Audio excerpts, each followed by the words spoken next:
Hello students, कैसे हैं आप सब। आशा है सभी खुश एवं स्वस्थ होंगे। आज हम कक्षा 9वीं की हिंदी की पाठ्य पुस्तक क्षितिज भाग 1 में से पद्य भाग में से रसखान के सवैये पढ़ेंगे। सबसे पहले मैं आपको कवि रसखान का परिचय दे दूं। रसखान का जन्म सन 1548 में हुआ माना जाता है। उनका मूल नाम सैयद इब्राहिम था और वे दिल्ली के आसपास के रहने वाले थे। कृष्ण भक्ति ने उन्हें ऐसा मुग्ध कर दिया था कि गोस्वामी विट्ठलनाथ से दीक्षा ली और ब्रजभूमि में जा बसे। सन 1628 के आसपास उनकी मृत्यु हुई। सुजान रसखान और प्रेम वाटिका उनकी उपलब्ध कृतियां हैं। रसखान रचनावली के नाम से उनकी कृतियों का संग्रह मिलता है। प्रमुख कृष्ण भक्त कवि रसखान की अनुरक्ति न केवल कृष्ण के प्रति प्रकट हुई है, बल्कि कृष्ण भूमि के प्रति भी उनका अनन्य अनुराग व्यक्त हुआ है। उनके काव्य में कृष्ण की रूप माधुरी, ब्रज महिमा, राधा कृष्ण की प्रेम लीलाओं का मनोहर वर्णन मिलता है। वे अपने प्रेम की तन्मयता, भाव विह्वलता और आसक्ति के उल्लास के लिए जितने प्रसिद्ध है, उतने ही अपनी भाषा की मार्मिकता, शब्द चयन तथा व्यंजक शैली के लिए। उनके यहाँ ब्रज भाषा का अत्यंत सरस और मनोरम प्रयोग मिलता है, जिसमें जरा भी शब्द आडंबर नहीं है। यहाँ संकलित पहले और दूसरे सवैये में कृष्ण और कृष्ण भूमि के प्रति कवि का अनन्य समर्पण भाव व्यक्त हुआ है। आज हम करेंगे पहला और दूसरा सवैया। अगले वीडियो में हम तीसरे और चौथे सवैये के बारे में पढ़ेंगे, जिसमें तीसरे छंद में कृष्ण के रूप माधुर्य के प्रति गोपियों की उस मुग्धता का चित्रण है, जिसमें वे स्वयं कृष्ण का रूप धारण कर लेना चाहती है। चौथे छंद में कृष्ण की मुरली की धुन और उनकी मुस्कान के अचूक प्रभाव तथा गोपियों की विविधता का वर्णन है। तो आइए अब हम पढ़ते हैं रसखान के सवैये। मानुष हो तो वही रसखानी, बसो ब्रज गोकुल गांव के गंवारन। जो पशु हो तो कहा बस मेरो, चरो नित नंद की धेनु मंझारन।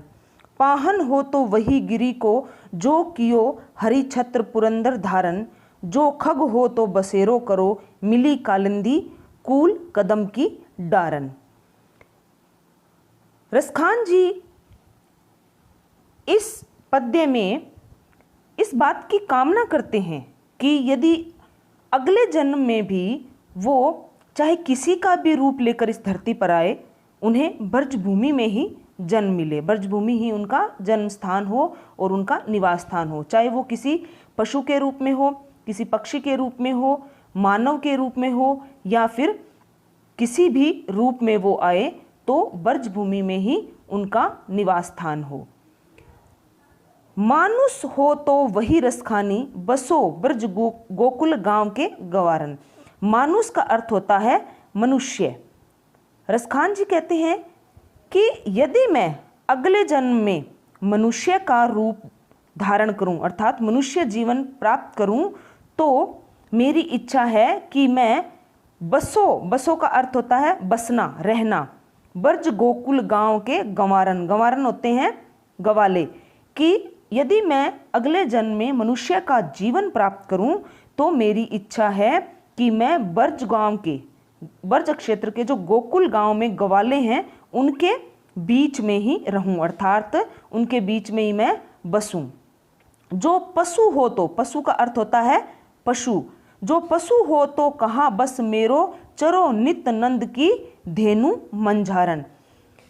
कवि रसखान कहते हैं कि यदि मैं पशु बनूं तो मेरी इच्छा है, कहा बस का अर्थ है कि मेरे बस में होना, कि यदि मैं पशु बनना मेरे बस में हो, अर्थात यदि मैं पशु का जन्म लूं, तो मैं नित नंद का अर्थ है नंद बाबा की धेनु, धेनु का अर्थ है गाय, मंझारण का अर्थ होता है बीच में, कि यदि मैं पशु का जन्म लूं, तो मेरा मन चाहता है कि मेरी इच्छा है कि मैं नंद बाबा की गाय के बीच में चरने, चरो का अर्थ होता है चरने वाली गाय बनूं, अर्थात यदि मैं पशु के रूप में जन्म लूँ तो मैं गाय बनूं और नंद बाबा की गायों के बीच में मैं रहूं, उन्हीं के बीच में चरूं।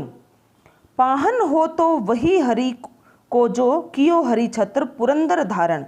पाहन, पाहन का अर्थ होता है पहाड़ या चट्टान। कवि रसखान कहते हैं कि यदि मैं पत्थर बनूं, यानी कि मैं यदि पहाड़ की कोई चट्टान बनूं तो वही गिरी, गिरी का अर्थ होता है पर्वत, कि उसी पर्वत का ही एक हिस्सा बनूं, उसी पर्वत की ही एक चट्टान बनूं जो कियो हरि छत्र, हरि छत्र का अर्थ होता है भगवान श्री कृष्ण, जिसे भगवान श्री कृष्ण ने, भगवान हरि ने, पुरंदर का अर्थ होता है इंद्र, जिसे भगवान ने इंद्र के भ्रम को तोड़ने के लिए अपनी उंगली पे धारण कर लिया था। अर्थात गोकुलवासियों को इंद्र के प्रकोप से बचाने के लिए उन्होंने जिस गोवर्धन पर्वत को अपनी छोटी उंगली पर धारण कर लिया था, तो कवि रसखान चाहते हैं कि यदि वो पत्थर के रूप में, एक चट्टान के रूप में उनका जन्म हो तो वो वही उसी गोवर्धन पर्वत की चट्टान बने जिसे भगवान श्री कृष्ण ने इंद्र के अभिमान को तोड़ने के लिए अपनी उंगली पर छत्र के समान, हरि ने छत्र के समान धारण कर लिया था। जो खग हो तो बसेरो करो मिली कालिंदी कूल कदम की डारन। कवि रसखान कहते हैं कि जो, यदि, जो का अर्थ है यदि, खग, खग का अर्थ होता है पक्षी। कवि रसखान कहते हैं कि यदि मैं पक्षी बनूं तो, बसेरो का अर्थ होता है बसना, रहना, करो मिली कालिंदी, कालिंदी का अर्थ होता है यमुना, कूल कदम की डारन, कूल का अर्थ होता है किनारा, कदम का अर्थ है कदम का पेड़, डारन का अर्थ होता है डालियां। कवि रसखान कहते हैं कि यदि वो पक्षी बने तो यमुना नदी के किनारे पर जो कदम का पेड़ है उसकी डालियों पर वो बसेरा करे। अर्थात यदि पक्षी रूप में वो जन्म लेते हैं तो यमुना नदी के किनारे पर जो कदम का पेड़ है जिस पे बैठकर श्री कृष्ण बांसुरी बजाया करते थे, तो कवि भी उस कदम की डालियों के ऊपर अपना बसेरा करना चाहते हैं। इन सब का भाव यह है कि कवि किसी भी अवस्था में, किसी भी रूप में, किसी भी प्राणी का, पर्वत का, किसी का भी जन्म ले तो वो ब्रज क्षेत्र में ही रहना चाहते हैं। ब्रज क्षेत्र को वो त्याग कर कहीं नहीं जाना चाहते, वो वहीं पर ही रहना और बसना चाहते हैं। दूसरा सवैया है, या लकुटी अरु कामरिया पर राज तिहूपुर को तजी डारो, आठों सिद्धि नौ निधि के सुख नंद की गाई चराई बिसारो। रसखान कबऊ इन आँखिन सो, वज्र के बन बाग तड़ाग निहारो, कोटिक कलधौत के धाम करील के कुंजन ऊपर वारो। इसमें कवि रसखान जी श्री कृष्ण के प्रति अपना जो अनन्य प्रेम भाव है उसे प्रकट करना चाहते हैं।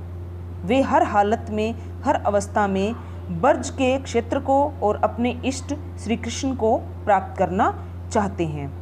तो इसमें रसखान जी कहते हैं कि या लकुटी अरु कामरिया, लकुटी का अर्थ होता है लकड़ी, कामरिया का अर्थ होता है कंबल, पर राज तिहु, तिहु का अर्थ होता है तीनों, पुर को तजी डारो, तजी का अर्थ होता है छोड़ना, त्याग देना। रसखान जी कहते हैं कि मैं ब्रज क्षेत्र में कृष्ण जब ग्वालों के साथ गौओं को चराने जाते थे तो वो अपने हाथ में एक लाठी रखते थे और एक काला कंबल, काली कंबली ओढ़ते थे। इसलिए रसखान जी उस लाठी और काली कंबली के प्रति अपने मन के भाव, अपना अनन्य प्रेम प्रकट करते हुए कहते हैं कि मैं ब्रज क्षेत्र में कृष्ण के द्वारा ग्वालों की गौओं को चराने के लिए प्रयुक्त जो लाठी है और उनके द्वारा ओढ़े जाने वाला जो कंबल है, उसके बदले में तिहुपुर, तीनों लोक का जो राज है उसे मैं त्याग दूं। अर्थात उस लाठी और कंबल के लिए मैं तीनों लोक का राज त्याग सकता हूं। आठों सिद्धि नौ निधि के सुख, नंद की गाय चराई बिसारो। आठों सिद्धि का अर्थ होता है 8 सिद्धियाँ। 8 प्रकार की सिद्धियाँ मानी गई है, जैसे अणिमा, महिमा, गरिमा, लघिमा, प्राप्ति, प्राकाम्य, इशितव और वाशितव। इस प्रकार की 8 अलौकिक शक्तियाँ सिद्धियाँ मानी जाती है। 9 निधियाँ, 9 निधियाँ का अर्थ होते हैं 9 प्रकार की निधियाँ, जिनके नाम हैं पदम, महापदम, शंख, मकर, कच्छप, मुकुंद, कुंद, नील और खरव। ये 9 प्रकार की निधियाँ होती है जो कुबेर जी महाराज की होती है। के सुख, नंद की गाय, नंद की गाय का अर्थ होता है नंद बाबा की गाय। चराई बिसारो, चराई बिसारो, बिसारो का अर्थ है भुला दूं। अब रसखान जी कहते हैं कि मैं नंद बाबा की गायों को, गाय चराई, गायों को चराने के बदले में 8 सिद्धियां और 9 निधियां भी हैं, उनके सुख को भी बिसार सकता हूं, अर्थात भुला सकता हूं। कि नंद बाबा की गायों को चराने में जो आनंद है, जो भक्ति भाव है, उसके लिए मैं 8 सिद्धियां और 9 निधियों का जो सुख है उसको भी त्याग सकता हूं, उसको भी बिसार सकता हूं, उसको भी मैं भुला सकता हूं। रसखान कबऊ इन आँखिन सो, बर्ज के बन बाग तड़ाग निहारो। रसखान जी कहते हैं कि मैं बर्ज क्षेत्र के जितने, वन का अर्थ होता है वन, बाग, और तड़ाग होते हैं तालाब, कि मैं बर्ज क्षेत्र के वनों को, बागों को और तालाबों को अपनी आँखों से निहार पाऊंगा। क्या मैं कभी इन वनों को, बागों को, तड़ागों को अपनी आँखों से निहार पाऊंगा? कबौन इन आँखन सो, कि इन आँखों से क्या मैं कभी इन बर्ज क्षेत्र के जो वन हैं, बाग है, तालाब हैं, उनको क्या मैं कभी निहार पाऊंगा? कौटिक एकल धोत के धाम, करील के कुंजन ऊपर वारो। कौटिक, कौटिक का अर्थ होता है करोड़ों। कल धौत, कल धौत का अर्थ होता है सोने और चांदी के महल। करील, करील का अर्थ होता है कंटीली झाड़ियाँ। वारव, वारव का अर्थ होता है न्योछावर करना। रसखान जी कहते हैं कि मैं जो बर्ज क्षेत्र है उसमें उगी हुई जो झाड़ियां हैं, करील, करील एक कंटीली झाड़ी होती है, कि जो बर्ज क्षेत्र में उगी हुई जो कंटीली करील की झाड़ियां हैं, उनके ऊपर मैं अपने कोटिक मतलब करोड़ों सोने चांदी के, धाम अर्थ होता है महल, कि सोने चांदी के जो करोड़ों महल हैं उनको भी न्योछावर कर दूं। अर्थात बर्ज क्षेत्र की जो कंटीली झाड़ियां हैं उनका मोल मेरी नज़रों में अधिक है, क्योंकि वो मेरे श्री कृष्ण से ही, उनकी धरती से जुड़ी हुई है। तो उन कंटीली झाड़ियों के लिए, जो करील की कंटीली झाड़ियां बर्ज क्षेत्र में उगी हुई हैं, उनके लिए मैं करोड़ों जो सोने चांदी के मेरे महल हैं उनको भी मैं न्योछावर कर दूं। इसमें रसखान जी का भाव यह है कि वो जो बर्ज क्षेत्र है उसके लिए अपने जीवन के जितने भी सुख है, जितने भी ऐश्वर्य है, जितना भी उनके पास वैभव है, उस सब को वो त्याग देना चाहते हैं, केवल और केवल बर्ज भूमि पर रहने के लिए और बर्ज भूमि की छोटी सी चीज़ के साथ जुड़े रहने के लिए वो अपने हर प्रकार के सुख को त्यागने के लिए तैयार है। उनके लिए जो परम सुख है वो सिर्फ बर्ज क्षेत्र से जुड़े रहना ही है। तो बच्चों, आपको रसखान जी की ये 2 सवैये अच्छे प्रकार से समझ में आ गए होंगे। इनका तीसरा और चौथा सवैया हम अगली वीडियो में करेंगे। धन्यवाद।